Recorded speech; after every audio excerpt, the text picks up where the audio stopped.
ಸರ್ಕಾರದ ಕೆಲ ನಿರ್ಧಾರಗಳು ವಿಧಾನಸೌಧಕ್ಕೆ ಕಂಟಕವಾಗಿದೆ. ಸದ್ಯ ವಿಧಾನಸೌಧದಲ್ಲಿ ಪುಸ್ತಕ ಮೇಳ ನಡೆಯುತ್ತಿದೆ.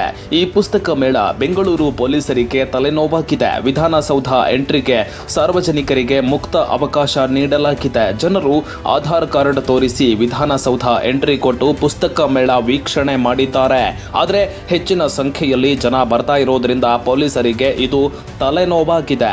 ಪ್ರತಿಯೊಬ್ಬರನ್ನ ಚೆಕ್ ಮಾಡಬೇಕು, ಒಳಗೆ ಬಿಡಬೇಕು, ಇದೆಲ್ಲ ಪೊಲೀಸರಿಗೆ ಕಷ್ಟ ಆಗ್ತಾ ಇದೆ. ನಕಲಿ ಆಧಾರ್ ಕಾರ್ಡ್ ಕೊಟ್ಟು ಒಳಗೆ ಹೋದ್ರೂ ಕಂಡು ಹಿಡಿಯೋಕೆ ಆಗ್ತಾನೆ ಇಲ್ಲ. ಪುಸ್ತಕ ಮೇಳಕ್ಕೆ ಬಂದವರ ಮೇಲೆ ನಿಗಾ ಇಡೋದೇ ಪೊಲೀಸರಿಗೆ ದೊಡ್ಡ ತಲೆನೋವಿನ ಕೆಲಸವಾಗಿದೆ. ನಾಳೆಯಿಂದ ಬಜೆಟ್ ಅಧಿವೇಶನ ಬೇರೆ ಆರಂಭ ಆಗ್ತಾ ಇದೆ. ಆದರೆ ಪುಸ್ತಕ ಮೇಳಕ್ಕೆ ಬರೋ ಜನ ಪುಸ್ತಕ ಮೇಳ ನೋಡಿಕೊಂಡು ಹೋದ್ರೆ ಪರವಾಗಿಲ್ಲ, ಆದರೆ ಜನ ಸದನ, ಪರಿಷತ್ತು, ಸಭಾಂಗಣಕ್ಕೂ ಎಂಟ್ರಿ ಕೊಟ್ಟಿದ್ದಾರೆ. ನಾಳೆ ಏನಾದರೂ ಹೆಚ್ಚು ಕಮ್ಮಿ ಆದರೆ ಯಾರು ಹೊಣೆ ಅನ್ನೋದನ್ನ ಯಾರು ಕೇಳಬೇಕು ಎನ್ನುವ ಪ್ರಶ್ನೆ ಈಗ ಮೂಡಿದೆ.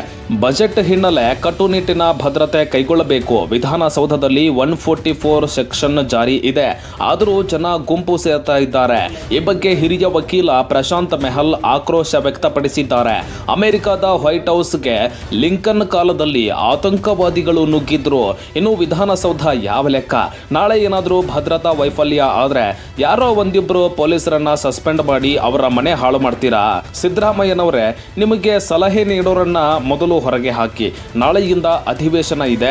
ಇವತ್ತೇ ಡಾಗ್ ಸ್ಕ್ವಾಡ್ ಮತ್ತು ಬಾಂಬ್ ಸ್ಕ್ವಾಡ್ ನಿಂದ ಚೆಕ್ ಮಾಡಿಸಿ.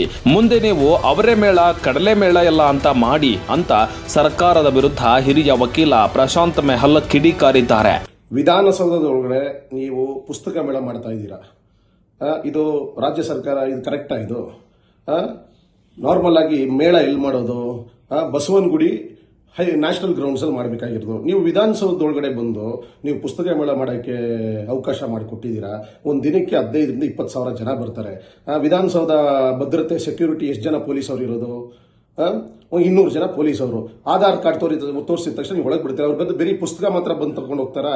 ಒಳಗಡೆ ಅಧಿವೇಶನ ನಡೆಯೋ ಎಲ್ಲಾ ಜಾಗದಲ್ಲೂ ನೋಡ್ಕೊಂಡು ಎಲ್ಲ ಸುತ್ತಾಡ್ಕೊಂಡು ಫೋಟೋ ತೆಗೆಸ್ಕೊಂಡು ಹೋಗ್ತಾರೆ. It's an highly sensitive zone. Vidhana Soudha ಅನ್ನೋದು ಒಂದು ಹೈಲಿ ಸೆನ್ಸಿಟಿವ್ ಝೋನ್. ನೀವು ಯಾವುದೊಂದು ಬರೀ ಒಂದು 200 ಜನ ಪೊಲೀಸ್ ಅವ್ರು ಇಟ್ಕೊಂಡು 20 ಸಾವಿರ ಜನಗಳನ್ನ ಬಿಟ್ರೆ ನಾಳೆ ಅಧಿವೇಶನ ಸ್ಟಾರ್ಟ್ ಆಗ್ತಾ ಇದೆ. ಸೆಷನ್ಸ್ ನಾಳೆಯಿಂದ ಸ್ಟಾರ್ಟ್ ಆಗುತ್ತೆ. ನಾಳೆ ಇಷ್ಟು ಜನ ಬಂದು ಹೋಗಿದಾರಲ್ಲ ಆಲ್ರೆಡಿ.